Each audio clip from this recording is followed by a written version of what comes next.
The rules of hell were few and far between.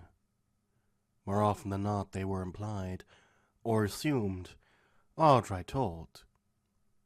But never were they set in stone. This was because of the nature of hell. Here sinners gathered after their deaths, initially meant for punishment, but over the hundreds of years a new order was established. Demons lived in cities now. Be they hell-born or born through the death of a sinner, life had become more like on earth. Just that the criminals in charge were more honest about their dealings now, as the threat they imposed was more valuable than actually having loyal followers. Though sometimes a mix of these was preferred. But what happened to demons who broke the few rules imposed on them by other overlords? What happened when a sinner was too strong to simply have their soul torn to shreds as retaliation? They were brought to stasis. It was a devilish organization run by hellborn and sinner demons alike. An underground maze of twisting passages where rule breakers whose souls were too strong to be destroyed would be walled in. No light, no food, no contact to the outside. Except for occasionally hearing muffled footsteps behind the walls.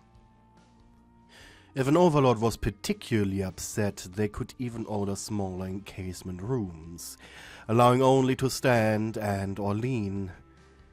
It was common for demons to be forgotten, to stay longer than the sentence set by the overlord who had been wronged by them. And for demons who served their purpose and yet were still left to rot, a special underground trade had been put in place. An underground trade the three overlords who were at the center of the V organization took great pleasure in abusing.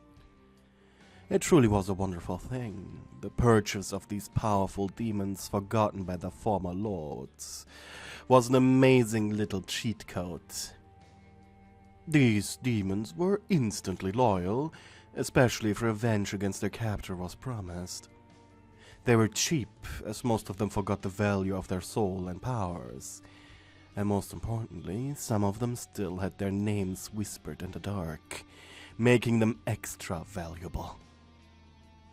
And it was tonight that your sentence would finally end. Out of a decadent limousine stepped a pompous figure.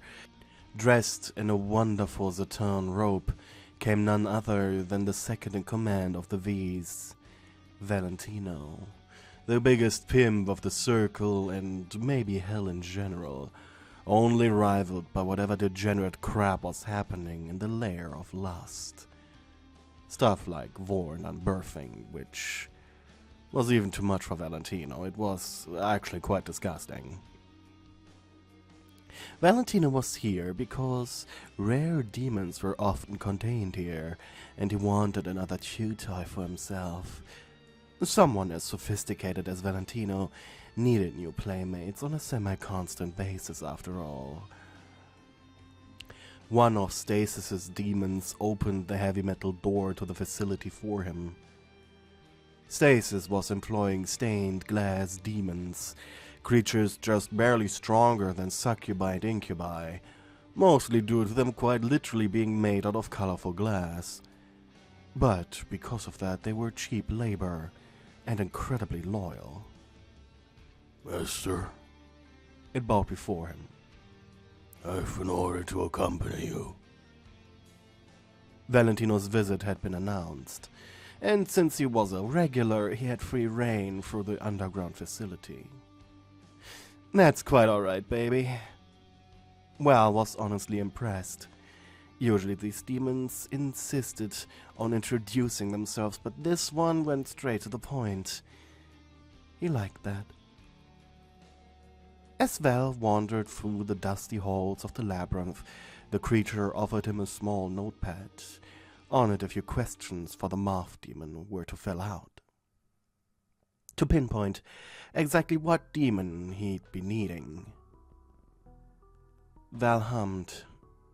He'd rather be window shopping. Oh well, can't be helped. So he kept his answers as unspecific as possible, though it seemed that the professional already expected that, as after the glass demon read the paper, he suppressed a chuckle. I see, you're a window shopping master. Aw, how can you tell? Demons who could freely be sold had a single brick removed from the wall, giving them the first look at light and the outside world in what could be weeks, months, years, decades, and judging by how deep the labyrinth actually went, there was an assumption that there could also be some that had been here for centuries. Back then, when crushed up parasitic demon worms were used as cement. With a sadistic grin, the pimp walked past the borderline feral demons behind the bricked-up walls. They were whining, screaming, grunting, crying. Clearly, they were fresh arrivals, and of course they weren't sold yet. His long fingers gliding mercilessly against the rock. Valentino was feeling girls today. Maybe someone he could share with his boss Vox. That would be something sinfully fun to do. Preferably strong, so they could still be useful after he got bored of them.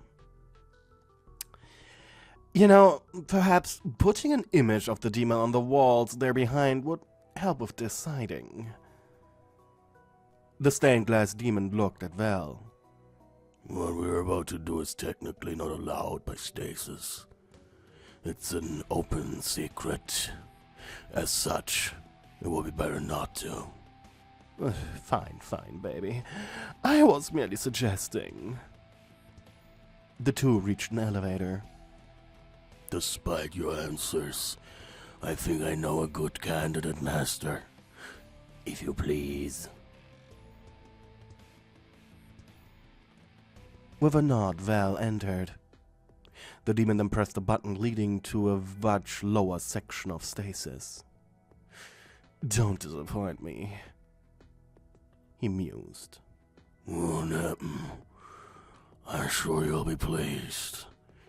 It's our company promise. Chuckling, Valentino leaned against the metal wall of the elevator. Well then, tell me about them. It's a her, Master.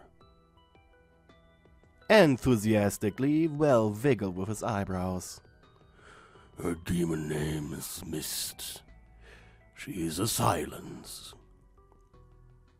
Valentino cooed. Oh, baby, now you really got me going. Silence were unique demons, quite rare.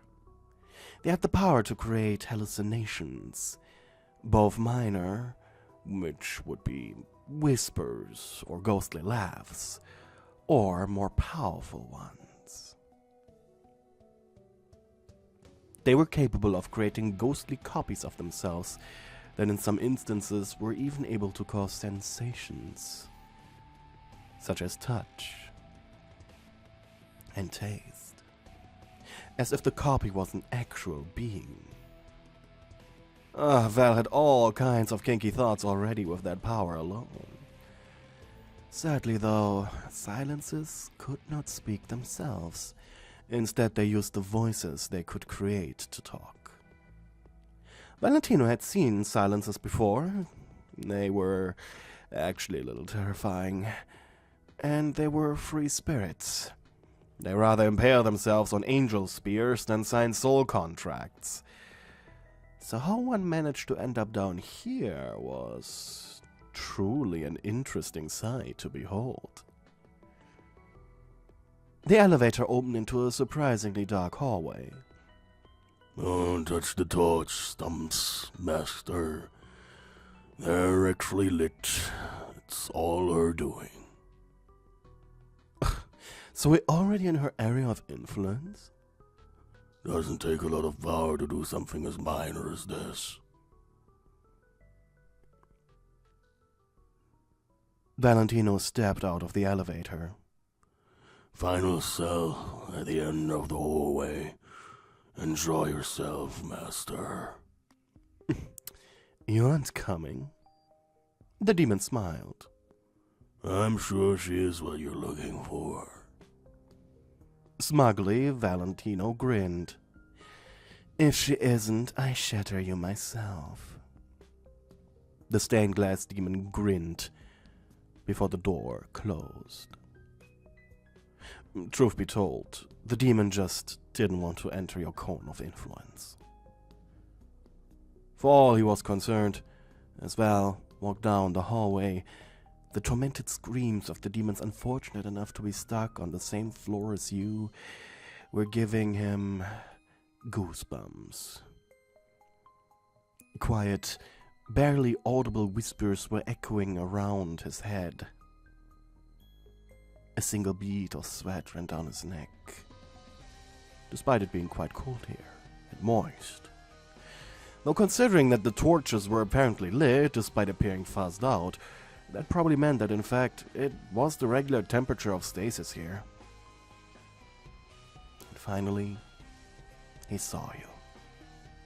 The faint blue glow of bluish eyes through the single removed brick in your wall. They were entirely focused on him, unblinking. They glowed so brightly that Valentino noticed that he had been approaching them the moment the elevator had left.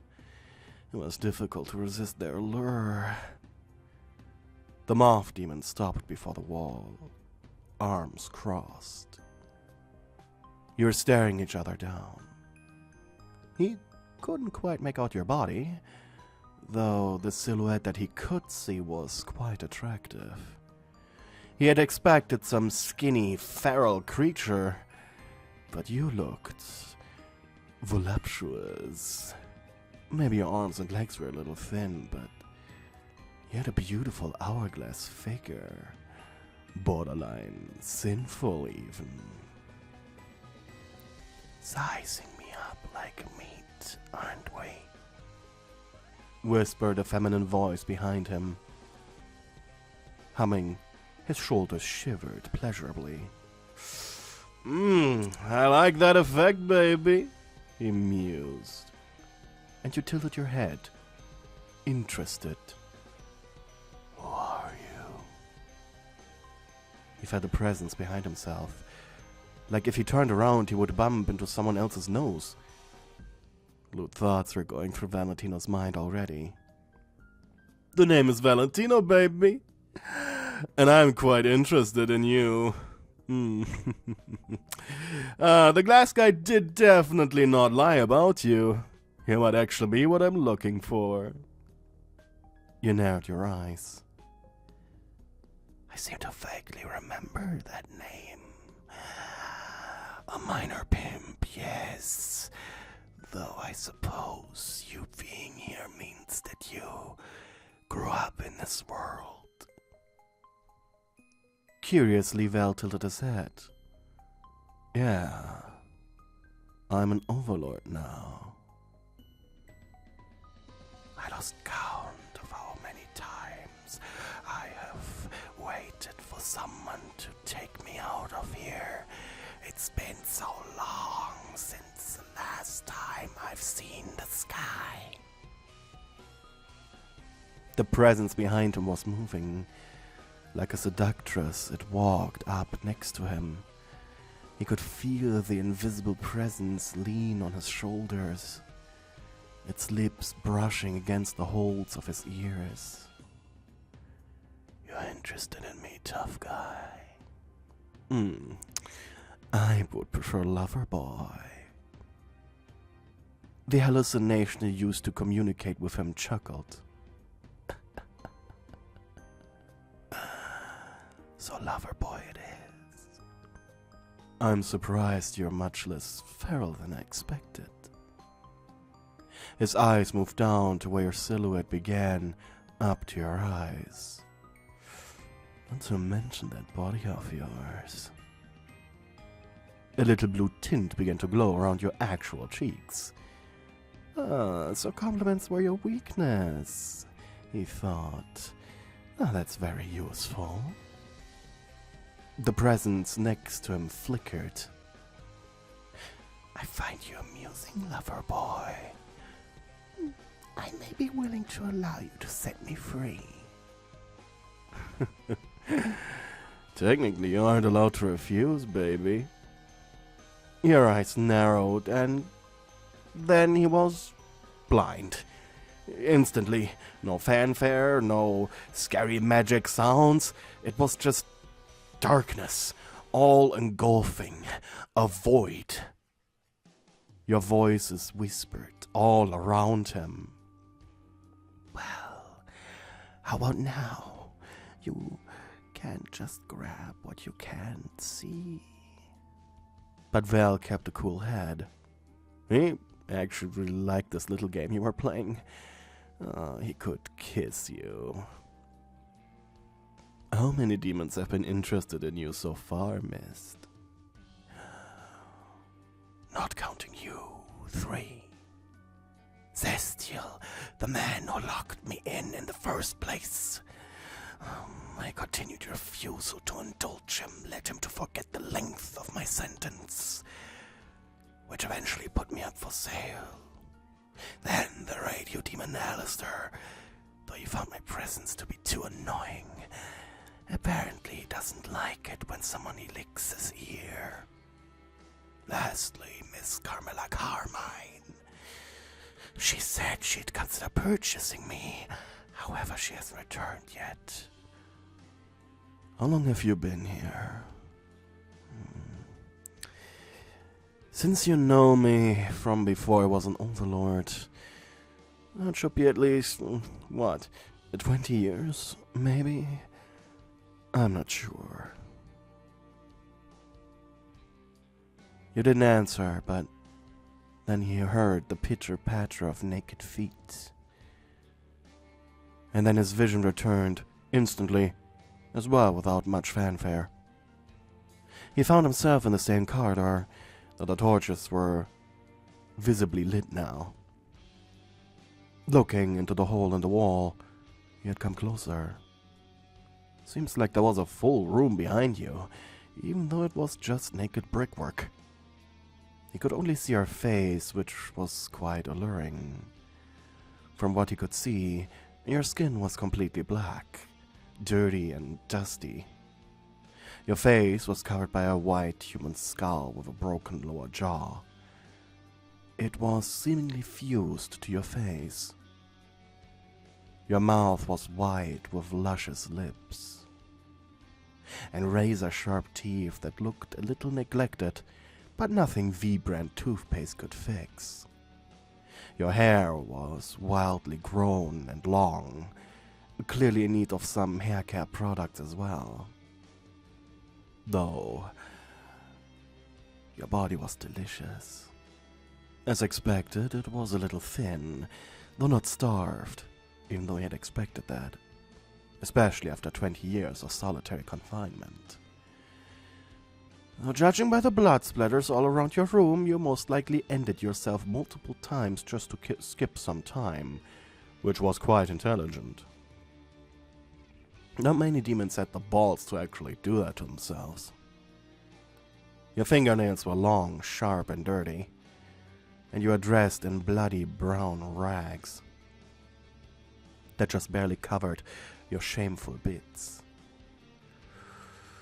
Man, I want you, whispered Val into the hole, causing you to give him a toothy grin. Let me take revenge on that fossil, and I'll be yours for the taking. Good, because me and my associates have the power to take over the entire circle. You surprised him by pushing your body against the wall, your eyes staring right into his. If you lie to me, I will take your eyesight forever, moth. I'm not lying, Mist, but never call me moth again, he said. He then flicked his wrist, a contract appearing before him. He watched as you reached a finger up to your mouth. With a loud, brutal crunch, you removed its tip. Blood gushing out of the wound.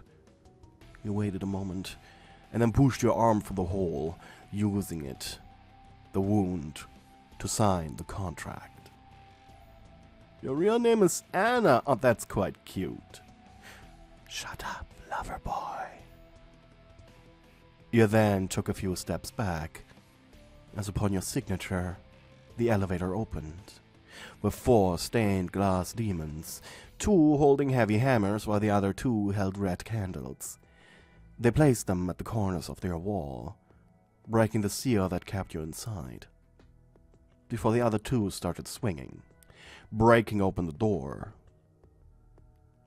The voice in everyone's head coughed as you motioned like a pantomime. It was kinda cute that you could not produce any sounds yourself out of your throat. Once the dust had settled, however, Val raised a hand. You shivered. This brush of air felt incredibly nice. Okay, guys, I take it from here.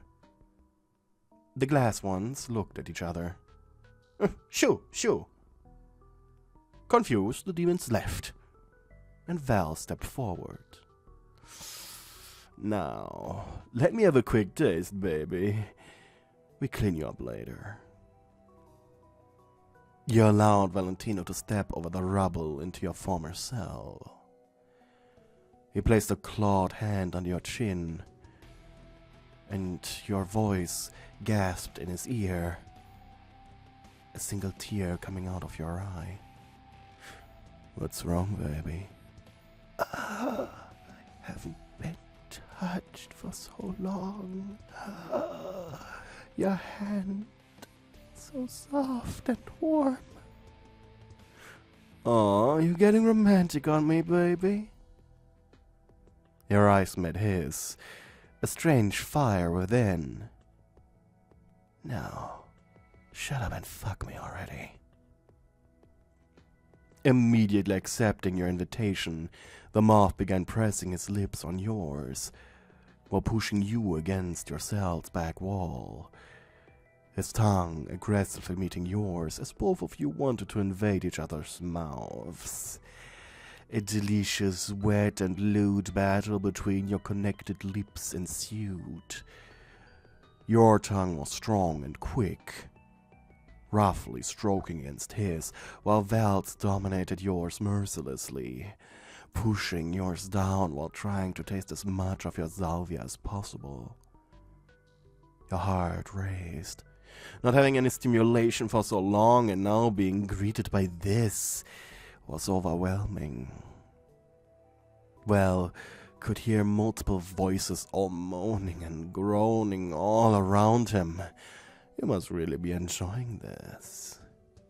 With one hand, he tightly gripped your upper thigh, lifting your leg, while your hands reached for his belt.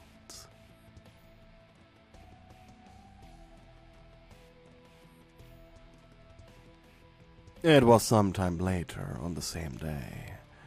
Valentino had brought you to the V headquarters.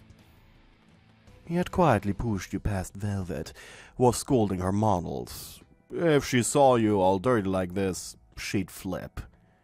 And he really wanted you to get a scrub before introducing you to anyone, really.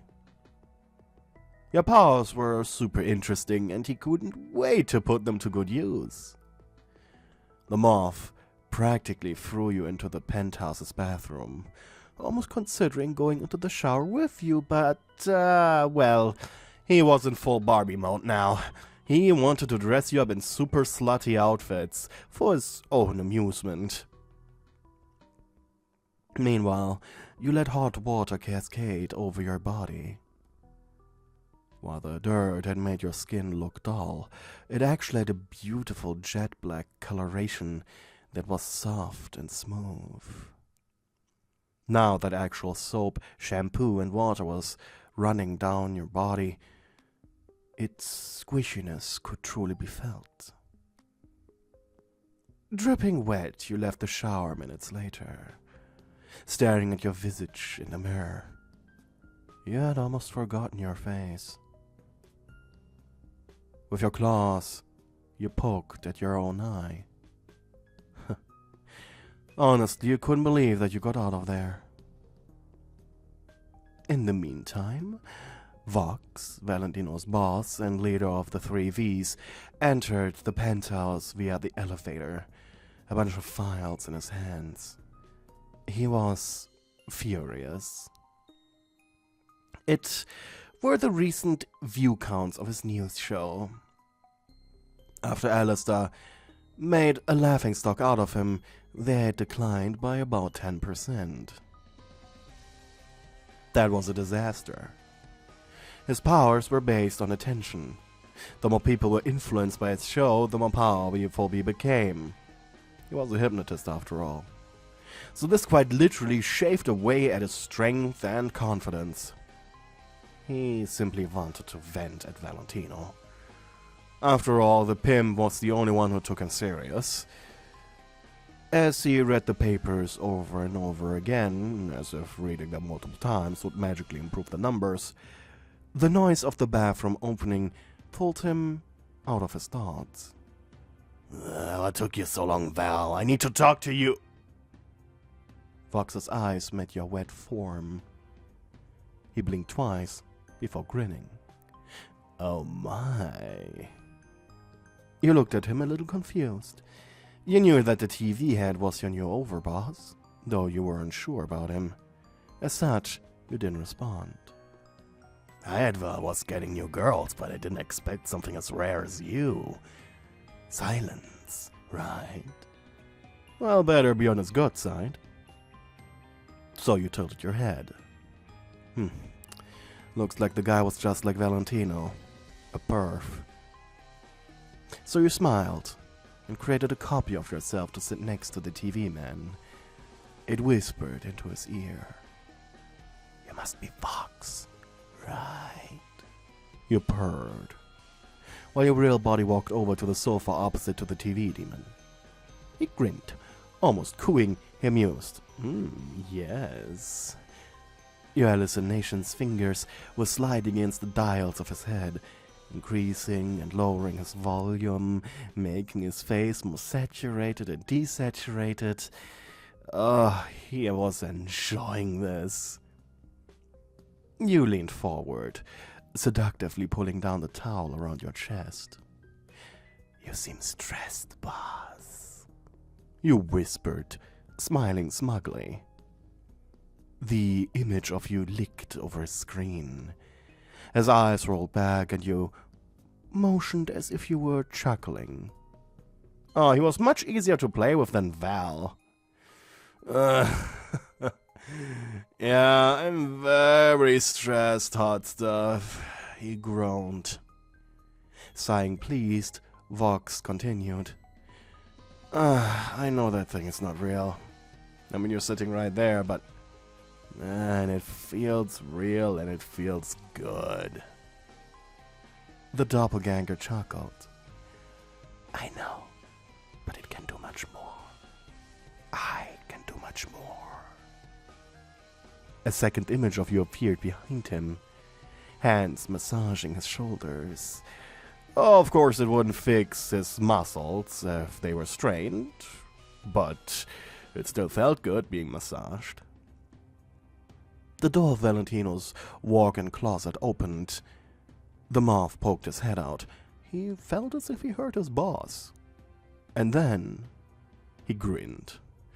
Aw, Voxy! At first he didn't see your copies until he blinked, which officially put him into your influence. And then he cooed. Aw, looks like you're Aw, looks like you're enjoying our new friend. I already forgot why I'm here, Val. Oh, she's so good to me. Valentino snickered. Well, missed, baby. Looks like you won't be needing clothes just yet, huh? You could. It does look like it, Valentino. It does look like it, lover boy. You licked over the upper lip of your skull. How about you two give me a proper welcome? Vox turned to look at Valentino. They both grinned. Of course, Mist Baby. I'm glad that you're already ready for round 2. Thank you for watching my video up until the very end. But before I say goodbye, I would like to thank all of my lovely darling butlers and stewards. Melofia, Anonymous Weep, Sleepy Town, Angel, Zachary, Nicodemus D, Ash Wisdom, Ikea, The Tribute, AJ Anime Girl. Thank you for your support. And one last thing, I would like to thank all of my other lovely mates for being lovely supporters. Thank you for watching. Goodbye.